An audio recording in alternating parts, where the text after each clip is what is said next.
filtros de alta eficacia, pero no todos los tienen. Nosotros ahora en el hospital estamos usando 3 filtros por paciente, uno en cada rama inspiratoria y expiratoria y uno cerca de la pieza de NI, para evitar que la línea de capnografía también quede contaminada, ¿sí?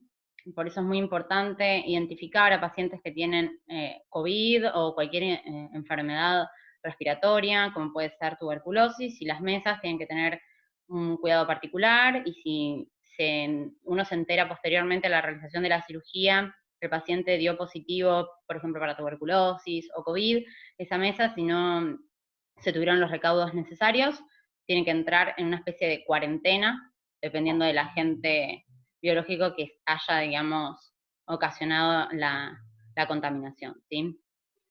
El riesgo químico, que es la acumulación de sustancias que ocasionan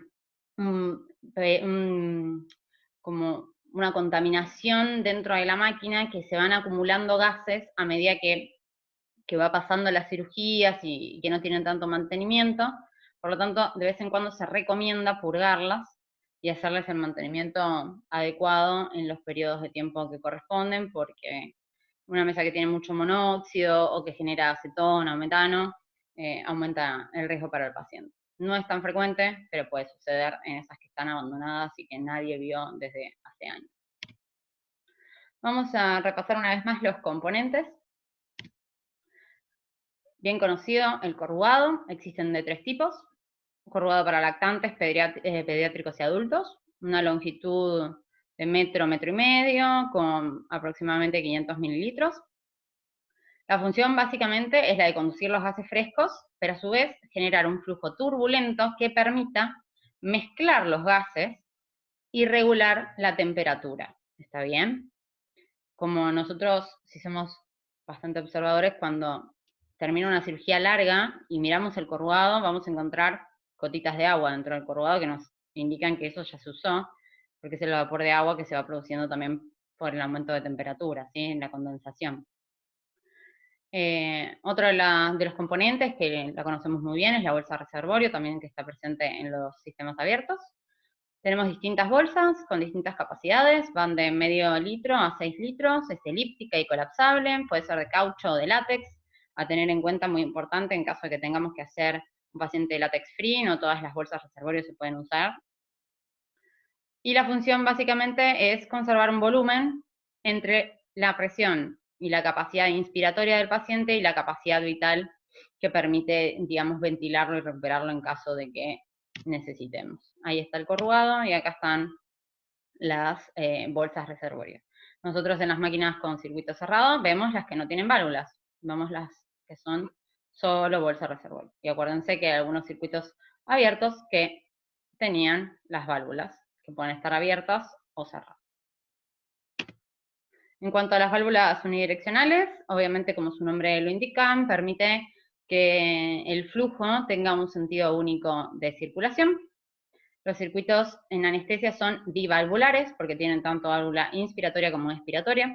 Los movimientos de estas válvulas no son activos, sino son pasivos, secundarios a cambios de presión dentro del sistema, lo que los hace muy funcionales, pero a la vez peligrosos en caso, por ejemplo, de que se acumule mucha agua en el sistema y se peguen. Si la válvula, por ejemplo, expiratoria se pega por condensación de agua o falta de mantenimiento, puede tener problemas como reinhalación y aumento de las presiones en el paciente, que lo tenemos que saber resolver rápido o detectarlo por lo menos rápido para pasarlo a manual y tratar de resolver el problema, ¿sí?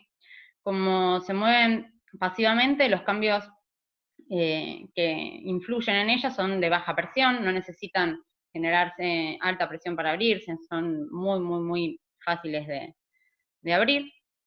Y a su vez, como son afectados por baja presión, tienen muy baja resistencia al flujo, ¿sí? Estas son las válvulas, tenemos una rama y otra rama, generalmente esta es la inspiratoria y esta la expiratoria. En cuanto a la válvula APL, la APL famosa tiene distintos sinónimos que los vamos a tener que aprender por si lo toman en el examen. Válvula APL o de escape regulable, pop-off, de Waters, Heydrich, sobrepresión, sobreflujo o válvula expiratoria. Permite, obviamente, el escape de gas hacia la atmósfera.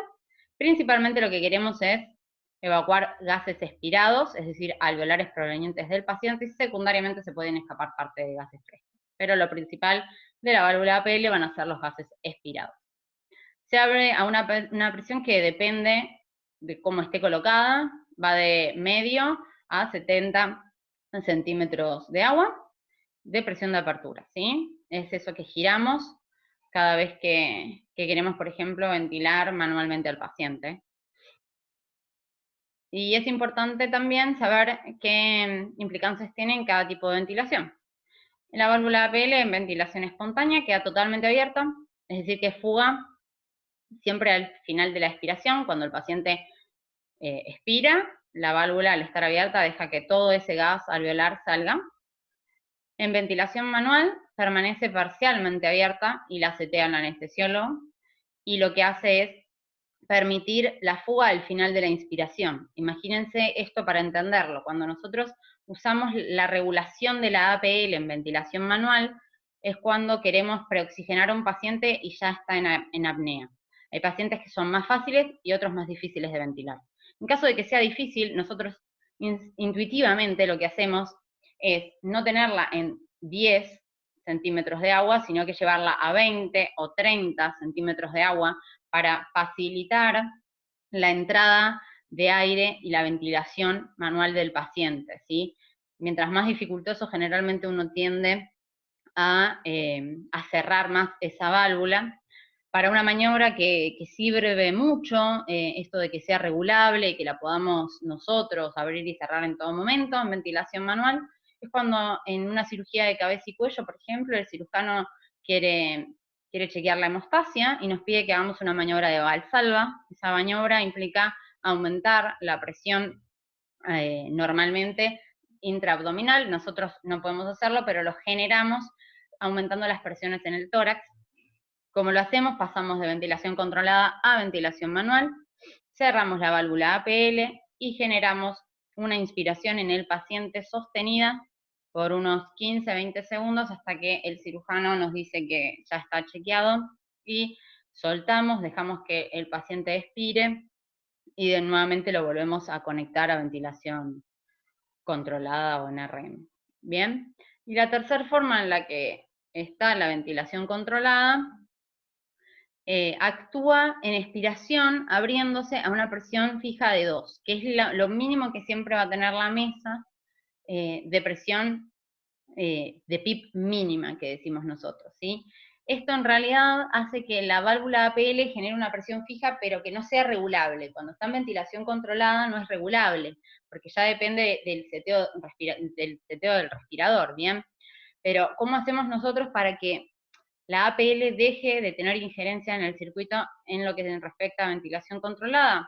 Tenemos que pasar el selector, que generalmente está cerca de la válvula APL, y lo ponemos de manual a controlado. Esto generalmente se ve, por ejemplo, en las mesas de General Electric o en las Datex Omega, que tenés como una palanquita que te indica si vas a bolsa o vas a ventilador, ¿sí? Eso sería bolsa manual, y si vas a ventilador, controlado. Entonces, la ventilación espontánea queda totalmente abierta. En manual depende del anestesiólogo. Y acá queda excluida en ventilación controlada. Ahora bien, es importante acordarse estos dos conceptos. En ventilación espontánea libera los gases en expiración, pero en ventilación manual es al final de la inspiración. Acá el paciente es el que al respirar, al expirar la abre, y en ventilación manual somos nosotros los que al generar una presión mayor a la que está seteada, la válvula se abra para evitar que al paciente reciba una presión que nosotros no queremos, ¿sí? Sería como una especie de válvula de seguridad en este caso. Acá están las distintas APLs que existen. Algo muy sencillo y que yo lo aprendí de grande es que cuando nosotros giramos algunas válvulas APL, vamos a notar que cuando estamos llegando a una presión de 40, esa válvula tiende a tener como un ruidito y se siente que gira. Eso es para los chequeos, para que sepamos que estamos dentro del rango que se nos pide, que nos pide la máquina para chequearlas en automático. Me parece anecdótico, pero nunca me había dado cuenta hasta que me dijeron, y es verdad, suena y hace un ruido distinto, se siente como que raspa distinto. Bueno, aquí ahora vamos a pasar a algo que es casi lo más importante de la clase, que es el absorbedor de dióxido de carbono, ¿sí? El absorbedor de dióxido de carbono es fundamental en un circuito cerrado y vamos a ver las características ideales que deberían tener y las vamos a ir conversando. La primera es ausencia de reactividad con los gases anestésicos. Se sabe que los actuales absorbedores de dióxido de carbono en determinadas circunstancias generan reacción con, por ejemplo, el ceborane o el ceboflurano en realidad, y generan un compuesto A que puede ser tóxico a nivel de ratas, por ejemplo. No se ha comprobado la toxicidad en humanos, pero en ratas sí. Por lo tanto, si no reacciona no debería tener toxicidad, por lo tanto es una característica ideal. Tiene que tener mínima resistencia al flujo, porque que yo ponga cal sodada no tiene que implicar un aumento de esa resistencia y sobre todo un mayor trabajo respiratorio en el paciente. Tiene que tener una mínima producción de polvo. Esto es fundamental porque muchas veces nosotros cuando cambiamos la cal sodada vemos que no todos los granitos están intactos y generalmente una cal sodada de mala calidad es muy polvosa. Y eso a veces entra en el sistema y puede dañarlo o se puede acumular y puede sí aumentar la resistencia al flujo por eso, ¿sí? Por eso es importante siempre mantener la esponja que suele venir